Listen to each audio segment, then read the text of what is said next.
everyone, my name is Grace Lee and I am the founder of Birdy Gray, and welcome to our YouTube channel. So I recently got married myself, and there were so many things that I had learned along the way or learned after I got married that I wish I had known as I was planning my wedding. And so I thought it'd be fun to start a wedding vlog series here on YouTube to share any advice, tips, tricks, hacks, or general knowledge with you guys as you guys are navigating wedding planning yourselves at home. So without further ado, let's get into today's video.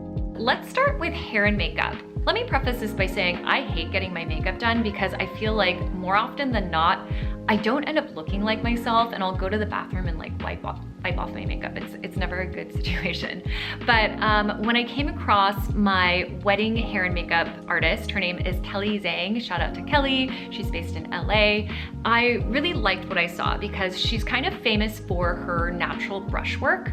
And when I went in for my hair and makeup trial, she said this: listen, what you want to do is not deviate from your normal look on your wedding day. So for example, if you never do a red lip, don't do a red lip on your wedding day. If you're someone who wears your hair down every day, there's no need to put it in an updo for your wedding day just because you want to be traditional, right? Just take what you've got, take your everyday look and enhance it so that you look your best. And I thought that was excellent advice. So what we ended up doing for my wedding was a low kind of messy bun with wispies, which is pretty much an iteration of how I wear my hair every day. And for my makeup, we did bold brows, loads of lashes, more lashes than I would typically wear, but I think, I'm so glad I did because they look great in photos. We left the skin really fresh and glowing. We did just kissed lips. I took a lot of inspiration off of, truthfully, our Birdy Gray beauty mood boards that we use for photo shoots. I call the look relaxed polish. I just like it to look, casual yet polished, and obviously you want your makeup to look good in photos, so that's what I did. My second tip is for your veil. So I ended up getting a really beautiful veil from the bridal shop that I went to, and I don't regret getting it, but I have to say it was expensive. In hindsight, would I have splurged on the veil knowing what I do now? Probably not. I actually heard a tip on a bridal podcast recently where the host was saying that she borrowed her veil from her friend and she used it as her something borrowed and it was perfect. And I was like, oh my God, that is genius, because one, most veils look the same, so it doesn't change the overall end look dramatically if you go with a plain veil or something really fancy. So I would say save yourself a couple $100, borrow a veil from your mom, your sister, your friend. You're only gonna wear it for a couple hours and for pictures and during the ceremony, and then after that the veil comes off. And so I would say that's a great way to save a little bit of coin when you're planning your wedding. The third tip I have is make sure your shoes are comfortable.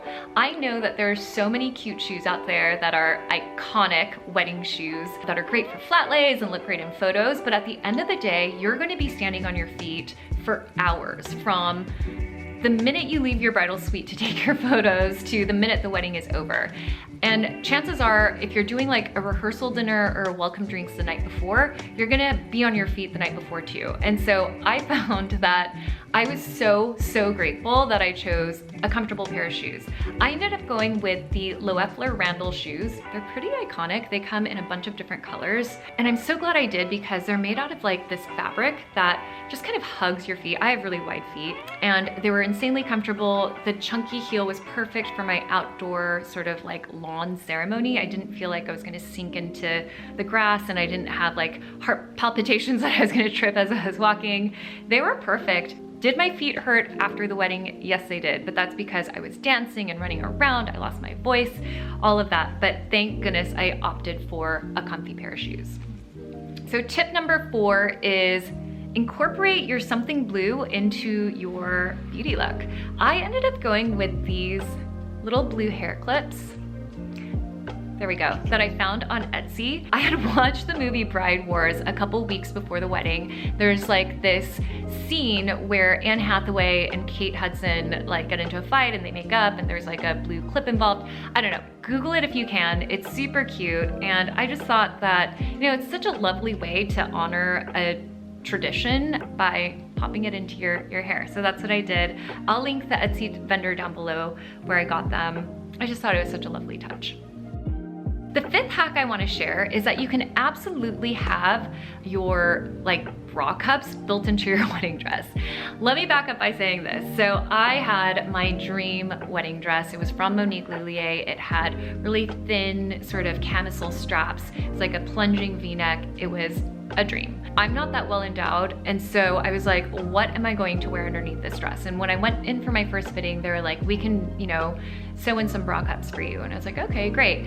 I went in, and even with the bra cups, I just didn't feel like it looked great. And so I had them double pad the dress so that I felt lifted and supported and beautiful, and it ended up being perfect. Like, not only did I not have to go out and buy, a bunch of bridal lingerie that I would probably never wear again, because it was built into the dress, it fit me like a glove. And I'm so glad that I did that. All right, that's it. If you like what you see, please give us a like, hit that subscribe button, and give us any feedback about videos you want to see in the future.